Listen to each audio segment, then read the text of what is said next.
Buen día, bienvenidos a una nueva clase de fisiopatología. Hablaremos de enfermedades del sistema nervioso, pero antes vamos a hacer un repaso rápido de la anatomía del sistema nervioso. Recordemos de que el sistema nervioso se divide en sistema nervioso central y sistema nervioso periférico. El sistema nervioso central, formado por el encéfalo, la médula espinal, el cerebro, el cerebelo y el tallo cerebral. Y el sistema nervioso periférico formado por los nervios. Acá vemos una imagen del sistema nervioso central, cuya base celular es la neurona. Formado este sistema nervioso central por el cerebro, el cerebelo, el tallo cerebral y la médula espinal. El cerebro tiene múltiples funciones, no solo el control motor de todo nuestro cuerpo, sino que también todas las funciones cognitivas superiores como el razonamiento, el cálculo, los sentimientos, y también es el órgano que nos ayuda a interpretar las señales propioceptivas de nuestro entorno, o sea, todas las señales que van de nuestros sensores que tenemos en los sentidos, el olfato, la vista, el gusto, el tacto. Entonces, entre las partes del sistema nervioso central tenemos la corteza cerebral, que es la parte más superficial del cerebro, que cubre toda la superficie del mismo y rige las funciones cognitivas superiores, como la percepción sensorial, o sea, nuestros 5 sentidos, el movimiento voluntario, el lenguaje, las emociones y los pensamientos. El cerebelo, que va a ser el centro de coordinación de nuestro cuerpo, que integra la información que recibe de los 5 sentidos y la información del cerebro, y nos ayuda a que los movimientos que realizamos sean fluidos y coordinados. Tenemos el tronco encefálico, que controla las funciones vitales, que es el control central de los latidos cardíacos y la respiración. Asimismo, aquí está el control del ritmo del sueño y vigilia, o sea, el llamado ciclo circadiano. Y tenemos los núcleos nerviosos de los sentidos, los movimientos de la cabeza y del cuello. La médula espinal, que es el medio de comunicación del cerebro con los nervios periféricos. Conduce las sensaciones al cerebro, lleva los impulsos del movimiento voluntario e involuntario.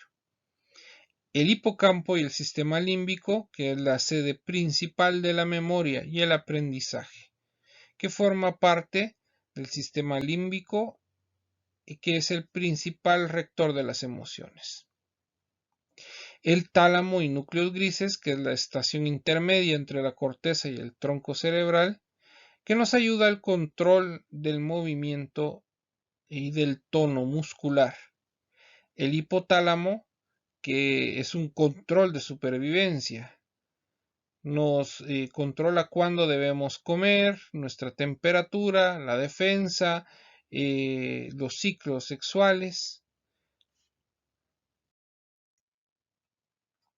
Acá miramos las funciones dividiéndolo como sistema nervioso autónomo, teniendo los efectos simpáticos y parasimpáticos. Entonces, un ejemplo, el efecto simpático neurológico del ojo va a ser la dilatación de la pupila, mientras que el parasimpático va a ser el opuesto, que es la contracción de la pupila. Entonces, esto hace que se relaje el músculo ciliar en el simpático y la contracción del músculo ciliar como función parasimpática. Al hablar de glándulas salivales y lagrimales, el efecto simpático va a ser reducir la secreción y el parasimpático aumentar a la misma. A nivel del corazón, el efecto simpático va a ser aumentar la frecuencia y fuerza de contracción y el efecto parasimpático va a ser una disminución de la frecuencia y la fuerza de contracción. A nivel bronquial, el efecto simpático va a ser dilatación bronquial y el efecto parasimpático va a ser contracción. En el aparato digestivo, el efecto simpático va a ser disminuir la motilidad, mientras que el efecto parasimpático va a ser un aumento de la misma. En las glándulas sudoríparas vamos a tener efecto simpático, que va a aumentar la secreción de sudor, y en los músculos erectores del pelo va a provocar una contracción. Acá vemos un ejemplo de lo que hablamos hace un rato, una imagen en la cual se hace esta división de las funciones del sistema nervioso parasimpático y simpático. La primera patología del sistema nervioso de la que hablaremos será la epilepsia, que será el tema que discutiremos la clase del día de hoy. La epilepsia es un desorden neurológico común que provoca una alteración de la actividad normal de las neuronas. No se trata de una enfermedad psiquiátrica ni mental, sino que es un problema físico. En la antigüedad se creía que era una maldición. Algunos creían que las personas que tenían epilepsia pues estaban limitadas en su forma de actuar o de pensar, pero un ejemplo de que eso era falso es de que el antiguo general Julio César padecía de epilepsia y fue una persona muy capaz y un personaje importante de la historia. Vamos a ver la diferencia entre una crisis epiléptica y epilepsia. Una crisis epiléptica es la manifestación de una excesiva actividad eléctrica de un determinado grupo de neuronas.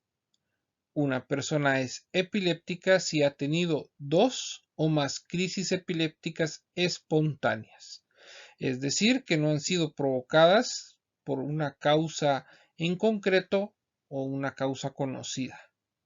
La epilepsia siempre integra crisis epilépticas, pero no todas las crisis epilépticas suponen tener una epilepsia. O sea, si yo solo he tenido en una única ocasión una crisis epiléptica, no quiere decir que yo sea epiléptico. Pero un epiléptico sí puede tener o sí tuvo ya crisis epilépticas. Hay varias causas de crisis epilépticas. Acá en este cuadro vemos algunas causas metabólicas y estructurales que pueden ocasionar crisis epilépticas o convulsiones reactivas. En el caso de las causas vasculares, miramos las isquémicas, que pueden ser un tromboembolismo idiopático, eso es que hay un trombo, un taponcito que tapa una de las arterias del cerebro, o de origen hemorrágico, como en algunas ocasiones por hipertensión se pueden romper vasos sanguíneos en el cerebro, y en algunas ocasiones por coagulopatía en pacientes que tienen alteraciones plaquetarias como trombocitopenia o en pacientes que tienen alteración de los tiempos de coagulación. Hay causas inflamatorias como la meningoencefalitis de origen desconocido. Hay causas infecciosas, los virus como el virus de la rabia, bacterias como la producción de abscesos cerebrales por cualquier bacteria, causas micóticas donde la principal o el principal agente es el criptococo, algunas causas protozoarias como las personas que tienen neurocisticercosis, personas con toxoplasmosis o neosporosis, y en personas que tienen infecciones por rickettsia, que hacen rickettsiosis. Asimismo tenemos causas tóxicas como exposición o intoxicación por plomo, organofosforados o etilenglicol. Las causas traumáticas, cualquier trauma de cráneo puede desencadenarlas. Anomalías cognitivas pueden esperarse también con las causas traumáticas. Y otra causa de crisis epilépticas podría ser una anomalía congénita como la hidrocefalia, la displasia cortical o lisencefalia, causas metabólicas como fallo renal o hepático, desequilibrios hidroelectrolíticos, pacientes que tienen hiponatremia, o sea, disminución del valor de sodio en la sangre, también la hipernatremia, o sea, cuando tenemos mucho sodio en la sangre, y la hipocalcemia, o sea, cuando tenemos valores bajos de calcio. Asimismo, déficit energéticos, como en pacientes que han hecho una hipoglicemia, o sea, pacientes que han tenido el azúcar baja, o en pacientes con déficit de tiamina. Esto lo vamos a ver mucho en pacientes alcohólicos crónicos. Además, tenemos causas neoplásicas como meningiomas, tumores óseos, tumores de la glía, metástasis de cánceres que tienen un tumor primario en otra parte, que puede ser un ejemplo próstata. Y también tenemos causas degenerativas como enfermedades de almacenamiento lisosomal. Se empiezan a almacenar en las células, en las neuronas, grandes cantidades de lípidos y glicoproteínas, y esto puede provocar crisis epilépticas. Las crisis epilépticas las vamos a dividir en focales y generalizadas. Las crisis epilépticas focales o parciales son las que comienzan en un solo lugar. Las podemos dividir en tres: simples, complejas y generalizadas secundariamente. Las simples no tenemos pérdida de la conciencia o memoria. Tenemos alteraciones sensoriales, o sea, se puede perder la percepción o alterar la percepción de los sentidos. Alteraciones motoras como movimientos tónico-clónicos en una parte específica, sensoriales y motoras, que es una mezcla de ambas. Podemos también tener manifestaciones psíquicas como pensamientos repetitivos o percepciones, y autonómicas como fiebre, náusea, enrojecimiento. Las crisis focales complejas, en estas va a haber pérdida de la conciencia o alteración de la memoria, y las podemos dividir con o sin aura. Cuando decimos aura, son síntomas premonitorios o síntomas de advertencia que va a haber una convulsión. El paciente sabe, el paciente empieza con cefalea, con dolor de cabeza, empieza a ver lucecitas, o sea, fosfenos, puede tener alucinaciones auditivas. Entonces, esto puede mostrarle al paciente o darle una advertencia al paciente que va a convulsionar. Y crisis generalizadas secundariamente, o sea, de que por alguna otra razón una crisis focal se convierte en una crisis generalizada. Las crisis generalizadas son de un comienzo aparentemente sobre amplias áreas del cerebro. Entre estas tenemos las crisis de ausencia, llamadas pequeño mal, las tónico-clónicas, llamadas gran mal, las atónicas, que son los ataques de gota, las mioclonías, y algunas crisis epilépticas inclasificables que no encajan en ninguna de las dos clasificaciones previas. Hablando de las crisis epilépticas focales, van a comenzar en una parte específica del cerebro. Se manifiestan con distintos tipos de crisis en función de la región cerebral en donde resida el foco epiléptico. Pueden acompañarse o no de pérdida del conocimiento. La mitad de las crisis de la infancia son de este tipo de características. ¿Cómo podemos detectar una crisis epiléptica focal? Podemos ver a una persona que inicia con mirada perdida, camina sin rumbo, tiene un movimiento automático de masticación, no está comiendo, pero está haciendo como que mastica. Hay temblores, hay movimientos torpes o habla confusa. Las crisis epilépticas generalizadas van a empezar simultáneamente en todo el cerebro. Conllevan a pérdida del conocimiento siempre. Se manifiestan con diversos tipos de crisis, como el pequeño mal, el gran mal, que son las convulsiones tónico-clónicas. ¿Cómo detectamos una crisis epiléptica generalizada? Primero y más importante, la pérdida del conocimiento, que puede ir desde una pequeña crisis de ausencia, o sea, una persona que se queda con la mirada fija. Podemos confundirlo con problemas de atención en el alumno en caso de niños pequeños.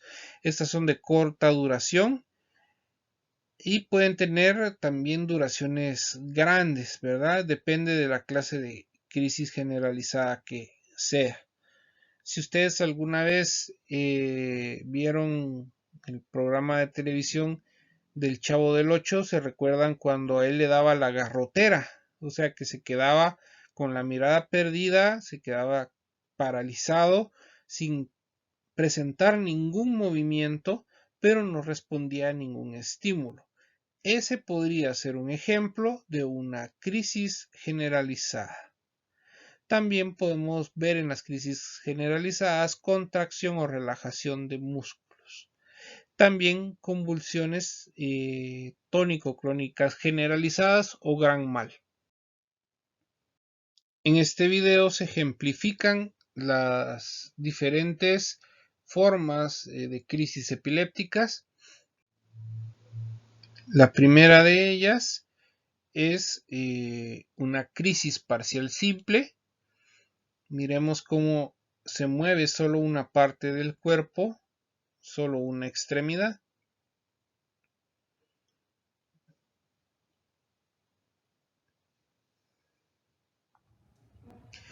A continuación miramos una crisis parcial compleja.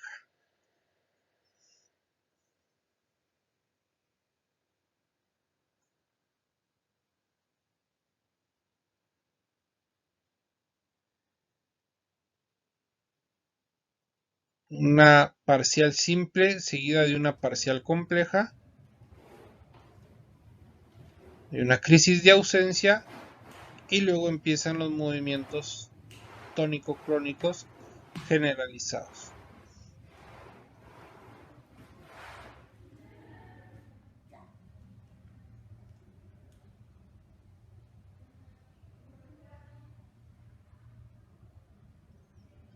Aquí hay una crisis de ausencia. El paciente se queda con la mirada perdida y es como que si le pusieran pausa a su vida y luego retoma la actividad.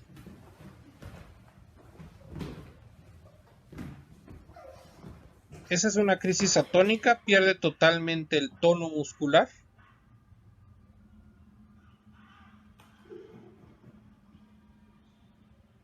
Una crisis tónica, aquí es lo contrario, hay un aumento del tono muscular. Podemos ver cómo se contraen los músculos y se quedan en permanente contracción.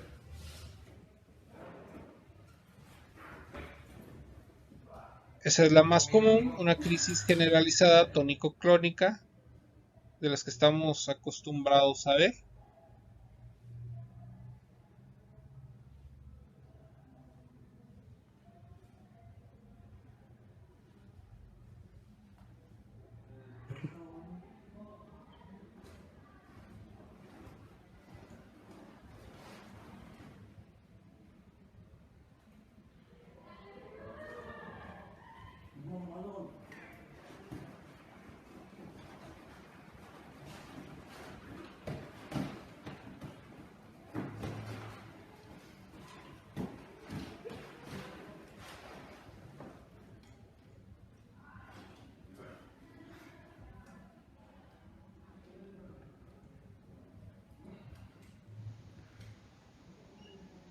Y una crisis mioclónica, muchas veces, en la mayoría de los casos, el paciente está consciente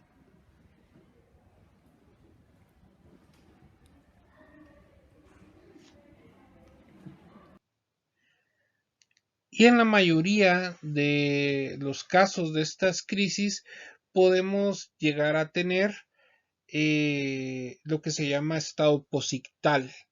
Después de que el paciente sufrió la crisis convulsiva, hay un momento en el que para esta crisis convulsiva, pero el paciente puede perder el conocimiento o puede tener una alteración temporal de la conducta. Puede que no nos conteste muy bien, que luzca confundido, que no reconozca a sus familiares, pero después de algunos minutos, pues recupera en la totalidad la conciencia y sus funciones cognitivas superiores. Aunque es de resaltar de que existen algunos casos en los cuales se tienen periodos posictales prolongados, o sea, el paciente pasa mucho tiempo, muchos minutos con la alteración de la conciencia o de la conducta. En ambos tipos de crisis epilépticas, tanto las focales y las generalizadas, se debe mantener la calma.